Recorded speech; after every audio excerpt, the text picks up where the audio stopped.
Good morning, everybody. I was having a phone conversation with a couple other former Amish, like we do a lot, talking in the mornings, praying with one another. And we were talking about our childhood, and I want to kind of talk about this a little bit, about the things that we go through when we're young. There's a reason why most of us that left the Amish. There's some that left because, well, they just wanted to leave and have a different life, but a lot of us leave and eliminate painful things. We eliminate that kind of lifestyle because we're not accepted or loved the way that we desire to be loved, the way we desire to be accepted. You know, I shared with you guys the 15-year-old Amish boy that wanted to leave, and we're still working on some things trying to help him get out of there. And some of the things he explained to me on the phone was exactly what I went through.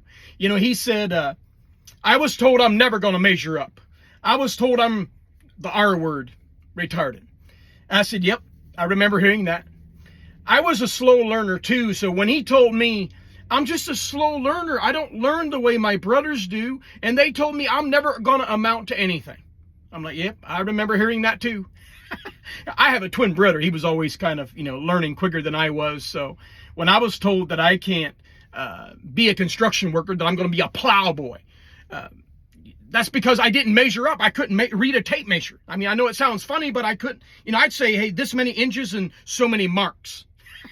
Because I didn't know how to say, read the 1/8, 2/3, 3/4, 1/4, all of that. So I said, this many marks. And then they'd laugh at me. I felt humiliated. All my other brothers, they were like saying the exact measurement on the tape measure. They were very good, easy learners. They were very good construction workers. So I became the plow boy and mama's boy. So when this young man was sharing what he's going through, I saw myself in him. He was sharing things about, being on the farm and always being told he's never going to measure up, negative words. I remember one time, Mom made me feel really, really good. Because I didn't know how to do construction. I didn't know how to read a tape measure. I was good at plowing, and I was told I was good at it, so that made me feel good. But now one day, I'm always helping Mom more than being out on the farm. I'm helping my mom with sewing clothes. She had a lot of homemade patterns where she made all of her homemade shirts, pants. All of our clothing was homemade. And I got good enough at it where I made Dad a brand new shirt out of the pattern that my mom had. And I remember Mom saying, this is your first shirt that you made by yourself. The stitching line was nice and straight. No excessive stuff hanging off. It was all nice and smooth, and it was perfect. And I remember how much she built me up, and it made me feel really good. Mom says, I'm good at this. This feels really good. Mom said, I made that shirt better than what she does. I'm even better than Mom. Oh, that made me smile. That made me feel good. But those feelings were about to be quenched when my brothers came home. And I heard, he's a sissy boy. He's a girly boy. He's a mama's boy. He's never going to amount to anything. He's never going to be, growing up to have an Amish family and be a construction worker like us. See, guys, we got to recognize words. This young man that wanted to get out of the Amish, 15 years old, he's going through that right now, what I went through. And he doesn't feel accepted and loved. He doesn't feel that he's going to have a future in the Amish culture because what was spoken over him. Guys, this is why the Bible says life and death is in the power of the tongue. The very words that you hear, you start believing about yourself. Because I remember at age 12, between 12 and 16, I started believing what they said about me. I started viewing myself as worthless. I started viewing myself as I have no purpose in the future as an Amish boy. If I grow up and get married as an Amish man to have a family, I can't be like the rest. Because that's what I heard. That's what was spoken over me. So I started believing what I was hearing about me. I'm not good enough. I can't do this because I was told I can't do this. So after a while, when you hear those words, you start believing it about yourself, and it becomes your identity. Look what Proverbs 10:19 says. Too much talk leads to sin. Be sensible and keep your mouth shut. The words of the godly are like sterling silver. The heart of a fool is worthless. The words of the godly encourage many, but fools are destroyed by their lack of common sense. Ephesians 4:29. Do not let any unwholesome talk come out of your mouths, from your lips, but only what is helpful for building others up according to their needs. Do you hear that? According to their needs, build each other up, not tearing each other down, that it may benefit those who listen. That's so good. Proverbs 15 verse 4 says this. A gentle tongue is a tree of life, but perverseness and malicious talk, it breaks the spirit. Oh, did those words break my spirit when I heard, you're never going to amount to anything. You're never going to have an Amish family. You're never going to be a construction worker. You can't do this. You can't. It broke my spirit within me, and I started believing that I'm not.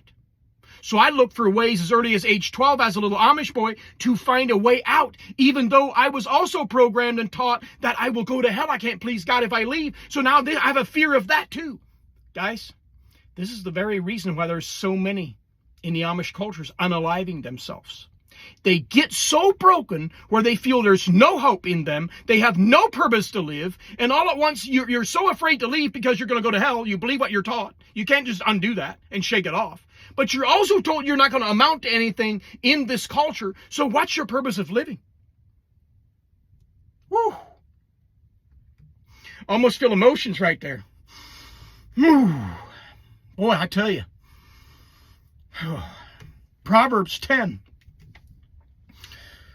The mouth of the righteous brings forth wisdom, but the perverse tongue will be cut off. Proverbs 12:18. There is one whose rash, harsh words are like a sword and thrusts, but the tongue of the wise brings healing. Guys, the tongue that is wise and loving brings healing and blessing. You know, that young man, he was telling me how all of those hurtful words and how he's not going to amount to anything. And if he leaves, he's going to go to hell. And everything he said on the phone call brought up so many memories from when I was his age. And I saw myself literally in him. Do you see this? You see that little Eli Yoder at age 16 right there? That was a very, very broken, troubled little boy. When I was 16, I have a little smirk on my face there because, well, we were not allowed to have cameras, but I was sneaking around one. And I gave it to my twin brother that snapped this photo. So you can see the little smirk. But you know what you don't see, guys? You know what you don't see behind that? Pain. There was a wound behind that little smirk. That was something that I was able to hide. I kept it within me. But behind closed doors, I was miserable. You know, I could sometimes put on a smile, but I had a very painful life and was looking for ways to get out of there, even at that age of 16. I asked an English friend to help me get out of there and leave, and he says, no, legally I can't, you're not 18. So I know how this 15-year-old felt when I said, you're not 18, legally I can't do nothing. And then the youth group came along, and I thought, well, the youth group, that's where they have a lot of fun. They get to date girls, and they play these games, and man, I was looking forward to the youth group. But I also faced some bullying in that because of who I was. Because I couldn't make a knot on when I tied my horse off.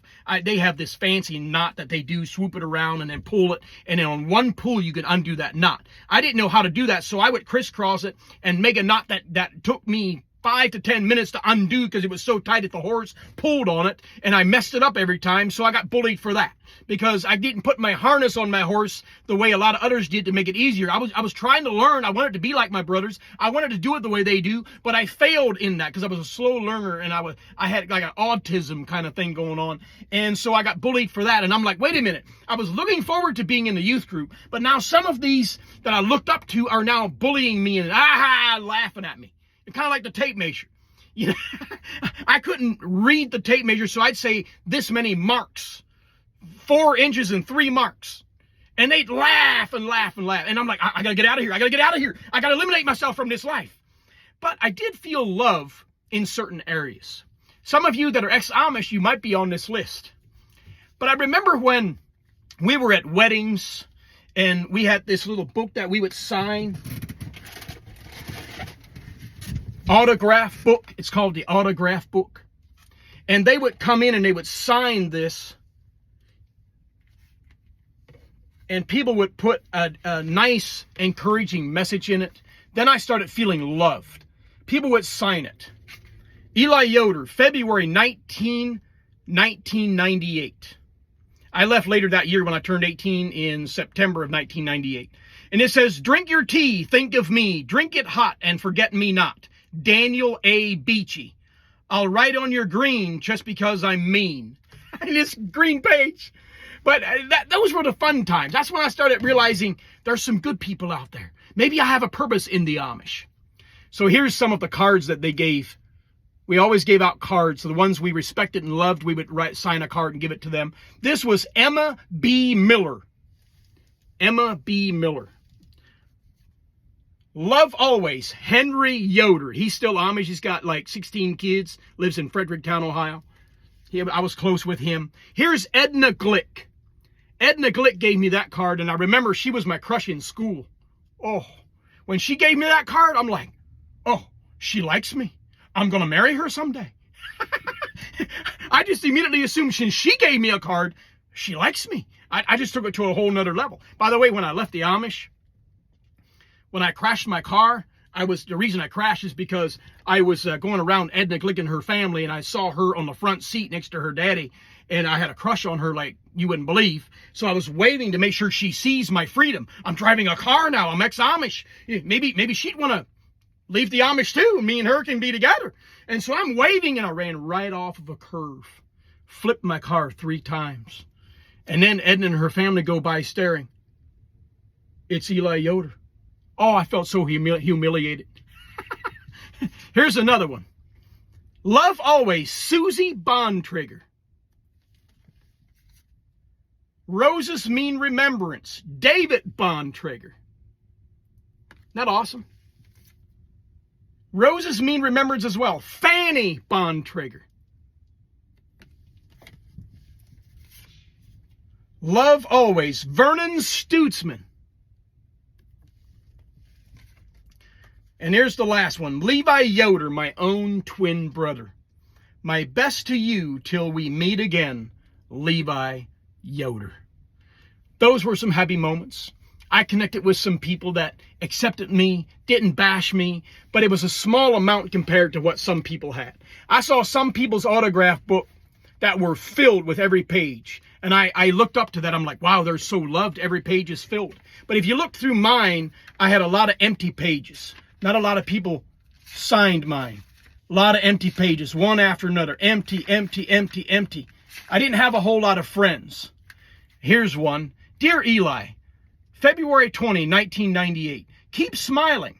I wish I was a fishy deep down in the sea where these people with autographs wouldn't bother me. Crackers are dry without cheese. So is a kiss without a squeeze. A friend and cousin, Esther Yoder. Wow. I remember her. She made me and my twin brother a shirt that was out of the ordinance, and we got in big trouble for it.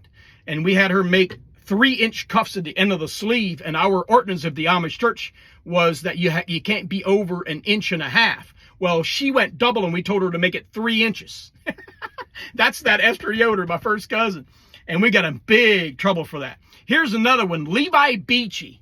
He writes, Dear Eli, think of me now. Think of me ever. Think of the fun we had together. See, that was one of my friends. Mice don't eat. They just nibble. I don't write. I just scribble. Your friend Levi Beachy. Oh, man. Anyway, I just wanted to come on here and kind of share some of that. I went down a rabbit trail there. I wanted to talk about the good, too. I like to give credit where credit is due. The stuff they do get right. But unfortunately, guys, a lot of you have heard things in your life that were painful, hurtful. And you started believing what somebody told you. You're not good enough.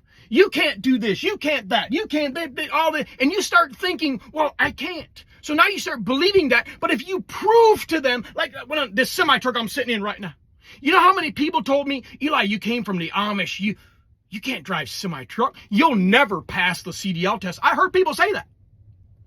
And you know what that did within me? Yes, I can. Even though in my heart I believed I was going to fail. I didn't think I could. I'm like, wait a minute.